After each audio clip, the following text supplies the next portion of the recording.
Buenos nachos, amigos, and welcome. For the first time, we're recording fresh. Didn't have to do any other takes. Record Breakers. I'm Peter Rave, your man with no plan. Here with me, as always, is the team. It's only been 1 week, but it feels like 3. We have our team here. We got Patrick. Hello. We've got Drew. Squaggles. And we've got Brett.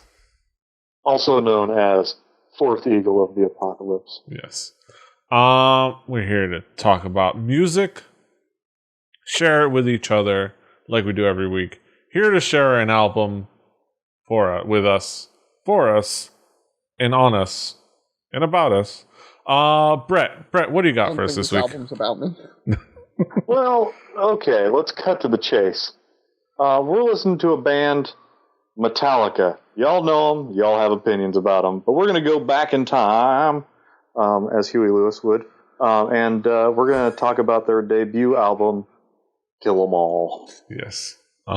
Which is funny because you can't see, but you still knew that my replacement picture for you was Huey Lewis, because it's there. Yes. We're talking about Kill 'Em All, Metallica. Drew, what were your expectations when we were assigned this album? Well, Metallica is a band that I'm sort of familiar with. It's a band that when I sort of were introduced to what they are, the songs that I was hearing on the radio that were new by them were maybe not the best representation of what they could do. Sandmen were entering rooms and such like that. We were exiting light and all that good stuff. ECW wrestlers were pouring beer on themselves. To their music, right. You were being unforgiven the first time, not the sequel. Yes. So, but it was a band that I know there is much more to. They made the things after Master of Puppets I had heard when I first heard them, but I did go back and there was the metalheads that was like, oh, everything after Master of Puppets was trash, so you have to sort of look at the stuff that was before Master of Puppets. And I did that, and Kill 'Em All is one of those albums. So I might be a little familiar with the Metallicas that had Cliff Burton in it. Mm-hmm. Kill them all. Yes. With the Metallicas. Kill them all with the Metallicas. With that band, totally Metallica. I did totally old man that one. I Johnson's the yes. The intro. Yes. Old white guy. Patrick, what were your expectations coming into this album? This is one of those albums I didn't have to add to my Google Music library because it was already there, so I'm familiar with it. I am someone who really, really enjoys Cliff Burton era Metallica. They were a better band with him. We can debate the quality of the stuff without him, but they were definitely better with him. And this album's fun because it's got little remnants of Dave Mustaine's time in the band before the drugs got him. And they kicked him out, or the getting kicked out got him.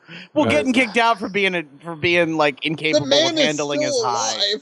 I know. I know. He was incapable of handling his high. Yeah. Well, he's just an ass. People kick assholes out of bands every day.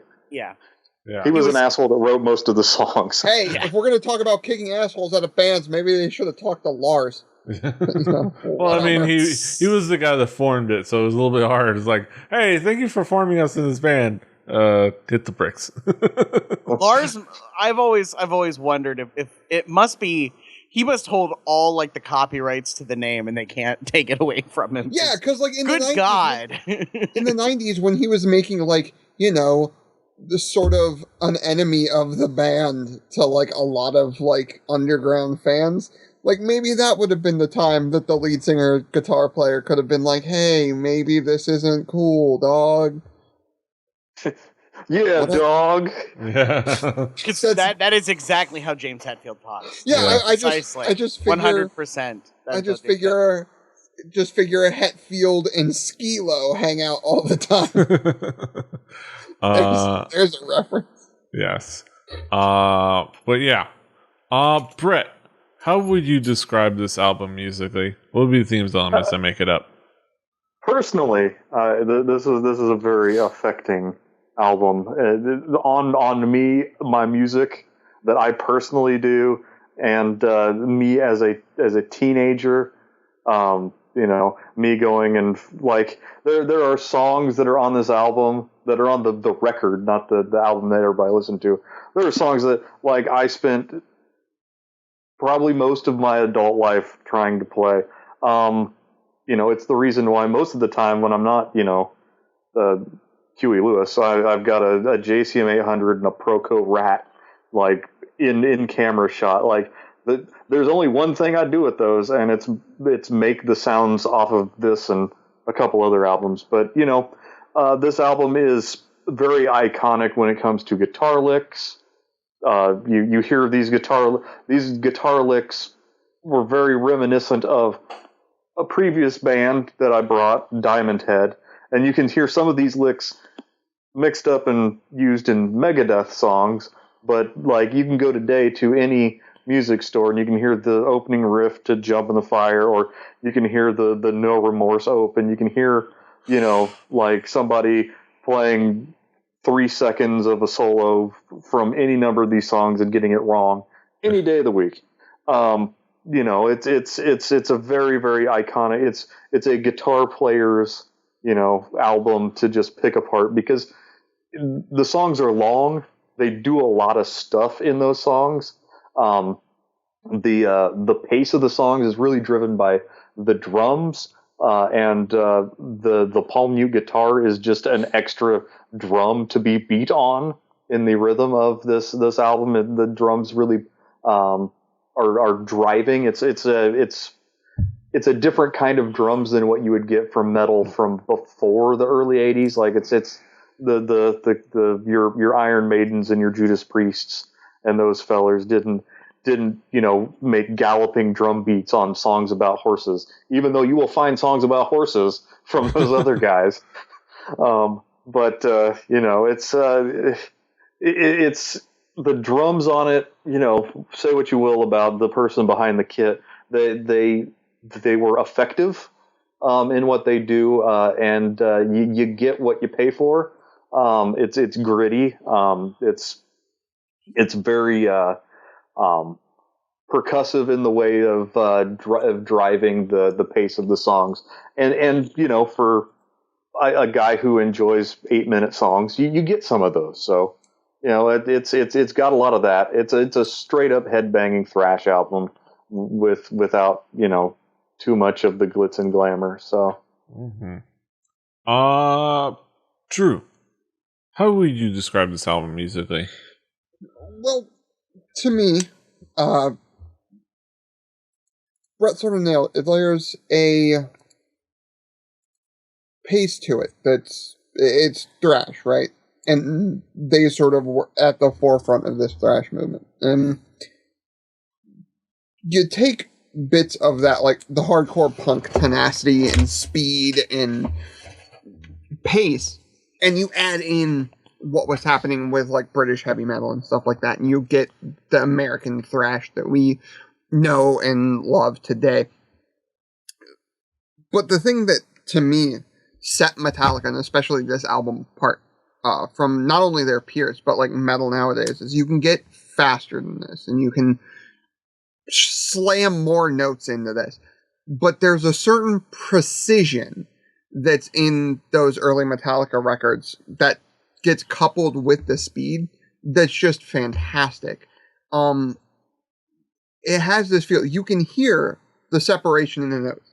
None of it gets muddy. None of it gets muddled together. None of it gets like sort of that sound where like you start to hear notes, you start to miss notes, you start to hear flubs where the pick is missing and stuff like that. This to me is like that, what thrash should be. You hear every single hit, and that to me is great. Yeah, Lars's drumming is maybe not so great, but it's, like Brett said, effective. It keeps that pace rolling. It keeps everything moving, and that's what early Metallica was so great at, and I think they got away from in the 90s, and let's not even bring up Saint Anger. But like Kill 'Em All put all that like on the forefront. Not only that, but like, yeah, this is Kirk Hammett, like the parts of the solos were definitely still Dave Mustaine written. Let's not kid ourselves, but like, let's also not belittle Kirk Hammett. Like Kirk Hammett's pretty great. Yeah, dog. Yeah, dog. Kirk Hammett was Kirk dope, Hammett yo. was Kirk Hammett was a bro since Exodus, man. Like for shizzle. Although I bet he wishes he was a little bit taller. Call back. Wow. Call back to Skilo again. Okay.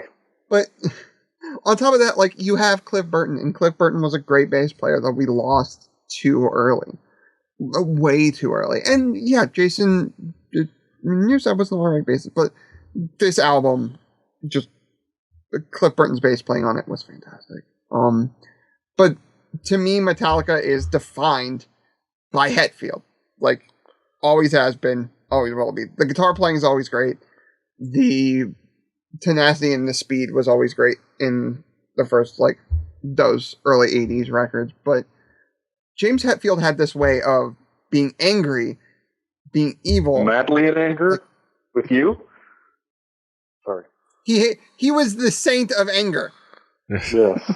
Oh! Yeah. Callbacks.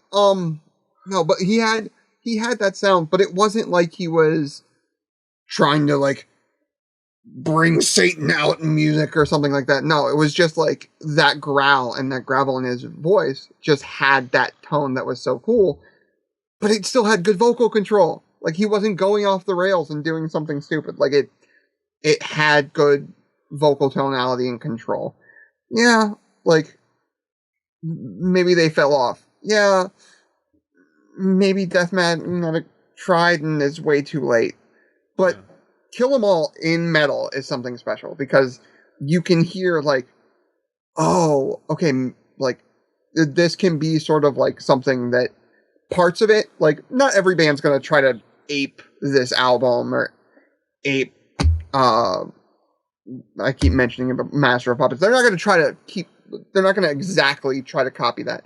But there are parts in this album that you can definitely hear that like have become like, oh no, a lot of guitar players are going to try to play like Kirk Hammett did on this record. Or, oh, a lot of metal singers are going to try to sing like Hetfield did. Or, oh, a lot of drummers are going to succeed at being about as good as Lars Ulrich. Like, you can hear it, like, and it happens. So, there's something there. And that's what Kill 'Em All did, was like, it put out pieces that together sounded great, but could also be something going forward for other metal bands to go like, oh, this shit's cool, dog. Yeah. And to kind of put a little context in the kind of the mentality going into this record of what they want to do, one of the original names or the ones that they proposed they wanted to call it was Metal Up Your Ass. There's still like old live shots of them, like of James Hetfield like yelling "metal up your ass" in the crowds. Like it's really super surreal. Yeah. Patrick, what were the themes elements that caught your attention on this record? So on this podcast we had talked about the aforementioned Diamond Head, Iron Maiden, Judas Priest, all the quote unquote new wave of British heavy metal that came sort of in the mid to late 70s. Which is kind of the thing that was in metal before this happened. So Spinal Tap, yeah. you hear little tiny speckles of the leftovers of that sound, and then you get what became thrash metal. Like this is, it is not the first thrash record, but it's a lot of people's first thrash record. And I'm a person who enjoys a lot of thrash metal. I'll get my we've made enough Lars jokes that I almost feel like I don't even need to, because he is the sloppiest metal drummer, and it's a shame because the rest of the band is not. I'm going to say good things about James Hetfield, which I didn't realize I was going to say. James Hetfield plays the meanest palm mutes in metal. Like like Brett said, they're very percussive. They're almost James Hetfield playing palm mutes is a better drummer than Lars Ulrich. There's Kirk Hammett. For everyone who wants to knock him for abusing a wah pedal, he can play. He does two wah pedals. Yeah, yeah. But 3 on a Sunday. Yeah, but the guy can play the meedly me's and the beedly bees. Like he is a capable guitar player. You can question his taste and what he does in solos, but technically he is sound. And this is not the best thing Metallica ever did for me, and I understand like that's I'm a big Cliff Burton fan. I might be wrong. I'm usually wrong. I feel like the 2 albums that followed this are both better, but this is still really good because you got Cliff Burton finding, like, basically showing the world that a bass player could matter in metal, which really I don't think had been the case before that, other than maybe Steve Harris and Iron Maiden, but it was more that he was a songwriter than him playing bitchin' solos. It's very first album in that it's not all their best stuff that they in terms of what they did, but it has this sort of rawness and energy that you only get in a first album, especially from this being a band who kind of became, by the 90s, the poster childs for selling out. This is them. This is the reason you can complain about them selling out is because they made this record in spite of everything. And it actually ended up being good and ultimately led to success. Mm-hmm. Yeah. There's just if I was them, I would do the exact same thing, though. I'm going to be honest. If I was making Metallica money, oh, you guys could fuck right the hell off. Like, that's not the goddamn money. Like, yeah. If only there was a ska band that made an entire album about that exact thing. Yeah. Or at least a song. Yeah, or at least a song, Talk about, maybe around the time where they commented on that. We'll see. We'll see if we can dig something up. I'm not bringing it. I'm talking about Led Zeppelin cover bands next album. Les Zeppelin, the all-female Led Zeppelin? Yeah. I said Led Zeppelin. I'm not drunk. He's just, I didn't have myself a beer. You're not meat drunk. We're not going to haven't passed out on the corner. You're not hopped up on IBC right now on the bubbles, all the bubbles from your sodas. Fucking ridiculous. We're off the rails today. All right, let's maybe I shouldn't have given another softball because we're just going to stay off the rails. Yeah, probably. Who cares? That's what makes this fun. Award-winning podcast. Nearly award-nominated podcast. Yes. Brett, let's talk about some key tracks. What would be some of the key tracks that zeroing in on this album? Well, I mean, there aren't a whole lot of tracks on this album, so I'll pick a couple here for us. I always have dug Four Horsemen. I like the way that the bass drum sort of gallops along. I like the palm muted guitars. I like the licks. It's one of those songs that I have in my head note for note, and I probably always will. I don't ever have to hear this song played again. I've got it in my head. But unlike the other songs that I'm going to bring up, I never really tried to play any of this song because it's sort of it's not really it's not a fun song as a guitar player to me, like Jump in the Fire. That is a song that is probably the reason I play on a Marshall JCM 800 and have an old Proco Rat on my pedal board. It's something that I learned a lot about playing music by trying to play that song. And it's one of the most iconic opens to a song, almost as iconic as the open to No Remorse. But it's so No Remorse is a song that is so iconic that its main groove was lifted and put into the soundtrack of Doom, the video game. I mean, there's nothing quite like being immortalized in like really shitty sound quality, and just pitched a little differently. But No Remorse is one of the songs that I'm like, okay, listen to this song and a couple other songs, and then go listen to Diamond Head's "Sucking My Love," and be like, I can tell what those kids were listening to back in the '80s. Yeah. They were pretty big Diamond Head fans. You can tell because they pretty much made a Diamond Head album. Yeah. But I enjoy those three songs. There's other things I could pick apart on this album. Those are three that if you get a taste of that, you'll get a taste of a little bit of everything they've got. Yeah. Drew, what would be some of the key tracks for you? Well, let's start out with Hit the Lights. Look, got it. Cool. Message received. Lights hit. Headbanging. If I went to see Metallica, if I paid for a Metallica ticket and they did not come out to this, look, I know they're a different band now and the songs they're putting out now are different. I don't give a shit. If they didn't come out like 80s as fuck in leather jackets playing this song, I'd want at least part of my money back. Like, this song is the opening song. Motor Breath. Let's do that.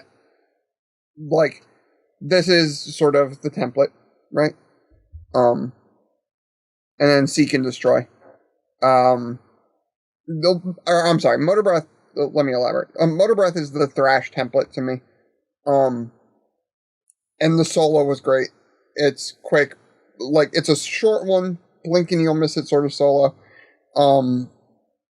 But it's just so well done.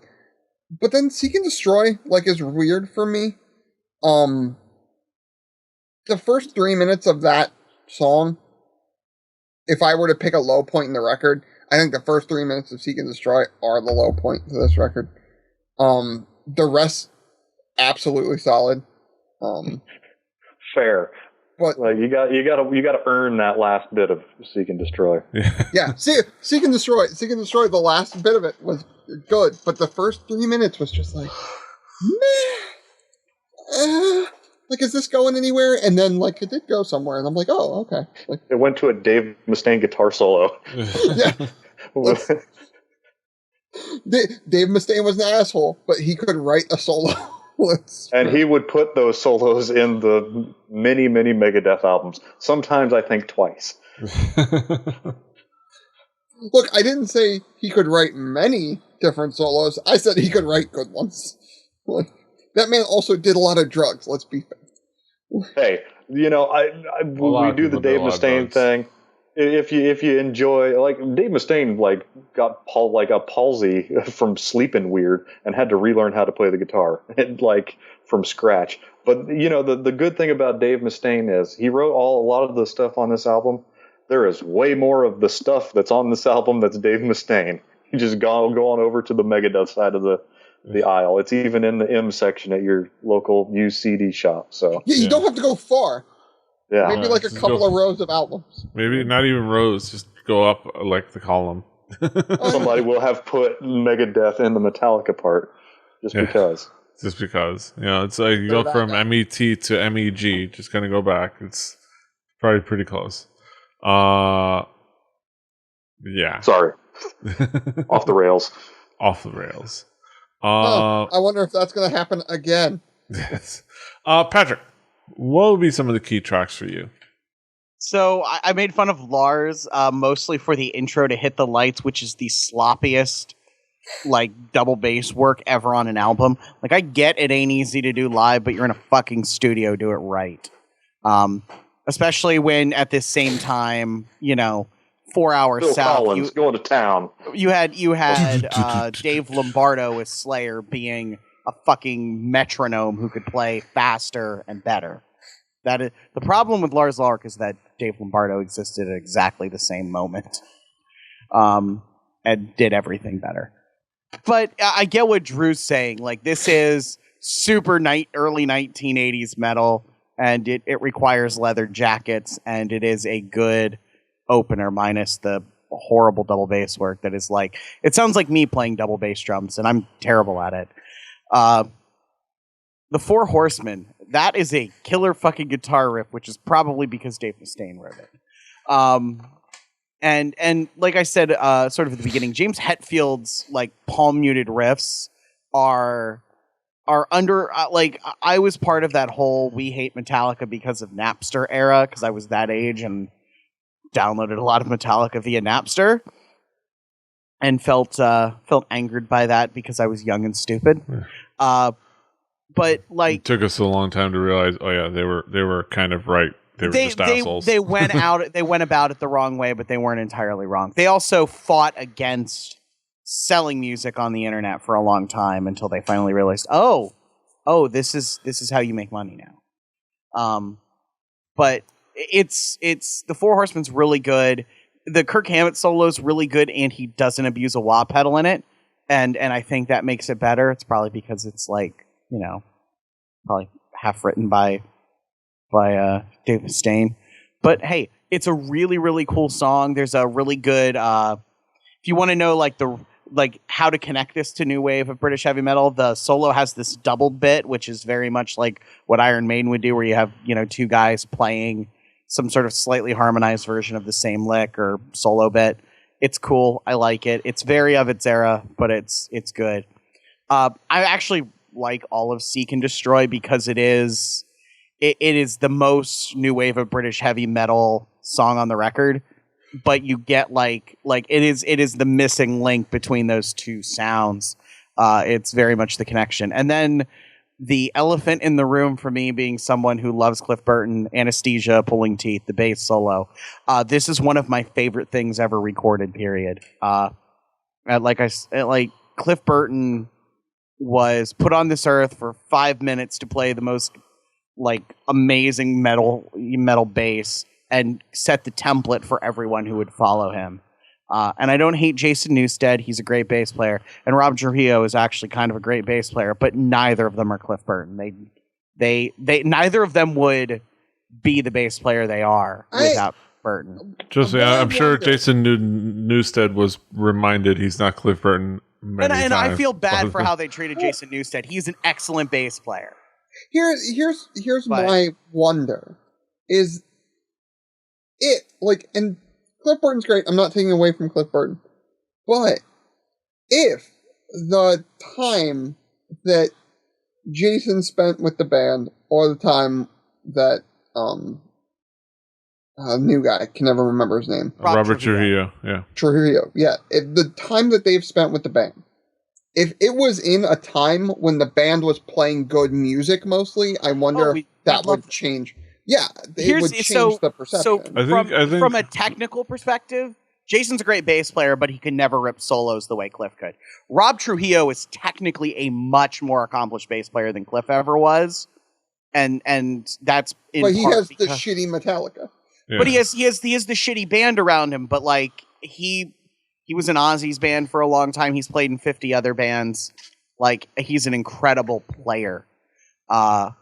But he can't get pushed you have to around think, like when Jason Newsted. prior to this, when was the last, like, when in relatively mainstream rock music did you have an entire track dedicated to a bass solo outside of a prog rock record?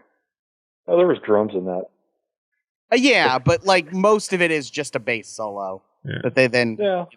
I mean, I've got nothing. I spent money getting a Morley Power Wah for just because of that song. Yeah, I have this stupid thing I'll never use on a bass, and I don't even play bass guitar. The Bootsy Collins Fuzz Wah actually does a decent job of it, surprisingly enough, because it has it you get a convincing sound. But the fact that existed, I like how many bass players' lives were changed when they heard that, in the way that like. Not that long before it, people like Jaco Pastorius changed the way everyone thought about electric bass because he played it in this very virtuosus, jazz sort of sense that no one had done before, and started playing more melodies on the bass than just bass lines. And this, to me, is that happening in metal. Is Cliff saying, yes, we've got this guy in the band named Kirk who can play guitar solos, but everything he can do on a guitar, I can pretty much do on a bass. Mm-hmm. And that, to me, like, it has always resonated with me. I definitely bought a bass overdrive pedal back in the Diz-A because I wanted to make this sound. I wasn't good, but that's why I wanted some sort of distortion pedal for a bass, is to sound like Cliff Burton. Yeah. And you could hear the first 5 seconds of this song at a music store near you. Yes. Oh yeah. Oh, it's someday I will sit down and learn Anesthesia. Yeah. Someday. Yes. So a little bit of context. I will say Metal Militia is another great track.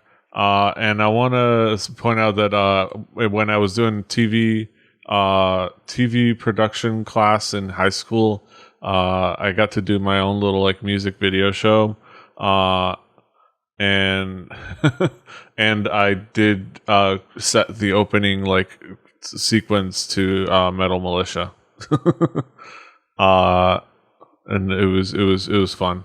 Yeah, let's go back around the horn to get some conclusive thoughts. Drew, what would be your conclusive thoughts on this album? It's Metallica. Like, what's the conclusive thought to have? Like, this is from the era when Metallica like made them. Metallica is legendary in metal. Like, there isn't a metalhead, in my opinion, that is worth their salt that doesn't love a few Metallica songs. At least have them on regular play, and that is because of the early Metallica era. This is, I believe, brought this on because it's his favorite, and it's worth it. Like, this is the album. Like, if you're going to listen to one album by a legendary metal band, let it be this one. Like, Kill 'Em All is Kill 'Em All. You get the hints of what Dave Mustaine could have brought to the band if his head wasn't up his ass. You get the greatness that is Cliff Burton. You get sort of a raw take on it. They made this record while sleeping on couches and bumming it in Anthrax's practice space and just barely getting by because they were like, if we make this record, maybe we can do something and eat the next day. And this record is the record that cemented them in the metal scene as something that is important. Yeah, Death Magnetic just came. My friend put it best. He's a big Metallica fan, and he grew up listening to classic Metallica, and that's what he loves. To this day, you kind of know that the Metallica record's not going to be fantastic, and it's going to be lackluster, or it's going to be terrible like Saint Anger was. But it's still a Metallica record, so you still kind of have to know, and you still have to listen, because they're Metallica. Like, it's still there. It's still a thing that you're going to listen to, because it's like, okay, maybe this is the time. Maybe it's like candy. Yeah. It's that thing, right? They have gotten respect because of the early stuff, and if you haven't went back, if what you know is Enter Sandman and Saint Anger, and if you're given fuel, given fire, don't desire that, please. Gimme dabba dabba da. Go back and listen to the especially, like, it's Kill 'Em All, man. Like, This record is a classic, like, all-time top heavy metal record for a reason. Yeah, it's a little rough around the edges, and you know what? That makes it even greater. Yeah. It's just fantastic. I will say I do enjoy Death Magnetic, as long as it's the Guitar Hero 3 version. As long as it's the Guitar Hero 3 version and not the brick-walled release version. But yeah. Patrick, what would be your conclusive thoughts on this album? I say the first 3 Metallica records, this included, are some of the greatest metal ever made. There is a reason why Metallica gets to still make money and still sells out shows, despite the fact they really haven't had a good record in, at bare minimum, 20 years, probably much longer, depending on who you are. You can coast off the first 3 records for a good long time. This, like I said, Anesthesia is one of my favorite things ever recorded, and you should listen to the album for that alone, because you need to educate yourself in the world that is Cliff Burton. This is good. It's fun. I was really happy to go back and listen to it, because it's been a while. I when I want to listen to Metallica, I listen to Ride the Lightning or Master of Puppets. That is my go-to. But like, it's been a while since I've listened to this, and it's still really good. And you should listen to it. Mm-hmm. I will say that I enjoy a little bit more than the first 3 albums from Metallica. But I just, I guess I like I just like more things in general. So that's probably just the curve that I grade on. But I assume, Petey, you're not madly in anger with anyone. No. But I do like Death Magnetic. I still think that's a good record. I thought Death Magnetic was the least bad thing they had done in a very long time. I haven't given it not a fair without shake, its merits. to be honest. I enjoyed it. It's definitely worth listening to the Guitar Hero 3 unbrickwalled version of it with actual, dynamics. Yeah, well, it's not us to all hell. Yeah. It's worth checking out. Yeah. But yeah. Well, that's mainly my thought. This is a great record. This is great to come back to, and I wasn't there. I wasn't there when this came out, but it's always those things where it's like I've gone back to it, and discovered it from knowing Metallica later, like many of us. And this is a fun record to listen to, especially front to back. Brett, what would be your conclusive thoughts on this album? Well, I don't bring garbage. Not at all. Garbage isn't that bad. You can bring garbage. I was waiting for it, but Bill Meeks did. You take care of that for us. What he's trying to say is he doesn't bring Glassjaw.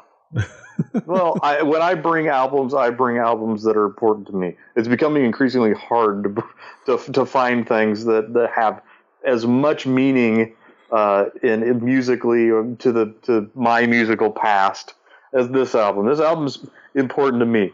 I don't really care what it means to anybody else in the world, but this is a great album. And I'm sure many people enjoy it. I bet there's this long-haired, T-shirt tucked into his jorts with his shoes with the finger toes that's going to dig Vibrams. this.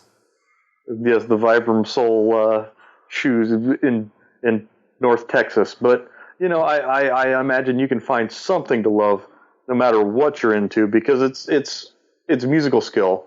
It doesn't have to be polished. I mean, I bring a lot of things that are pretty unpolished to begin with, but I bring things that are done with skill.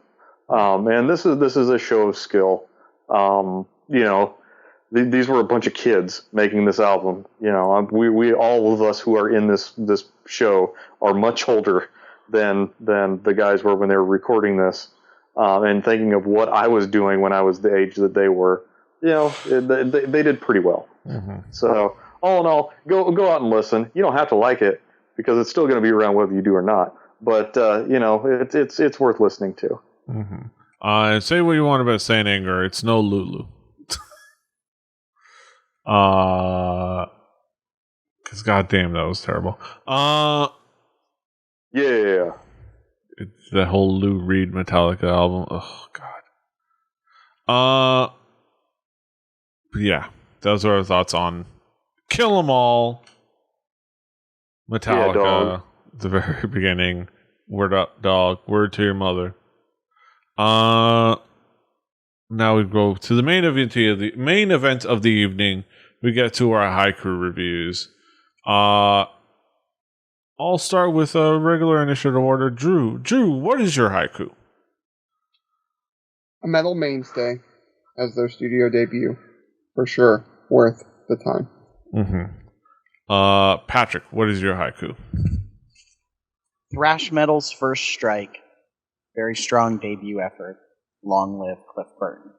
Mm-hmm. My haiku: beginnings of a band with many ups and downs. Still good to look back.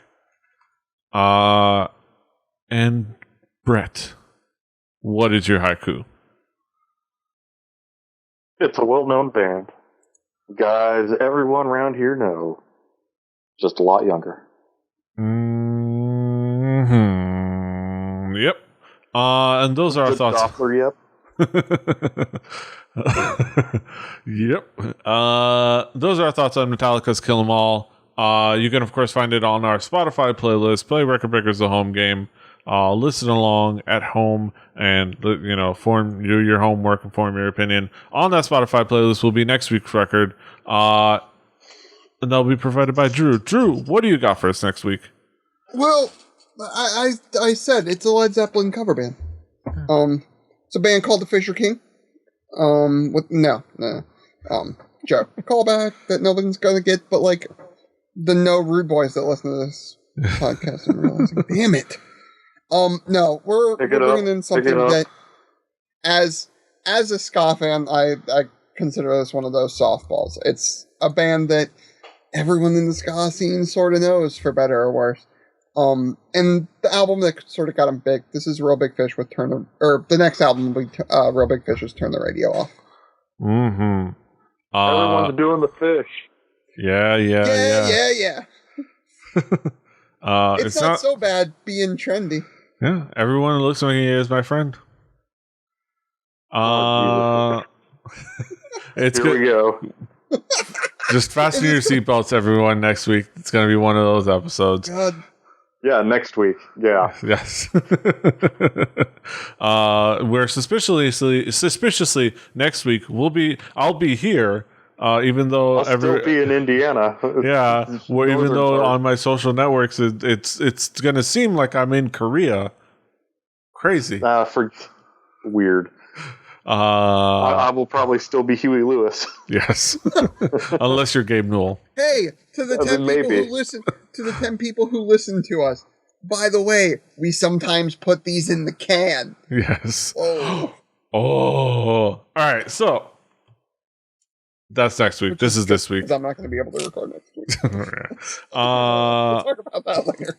Yeah, we'll talk about that.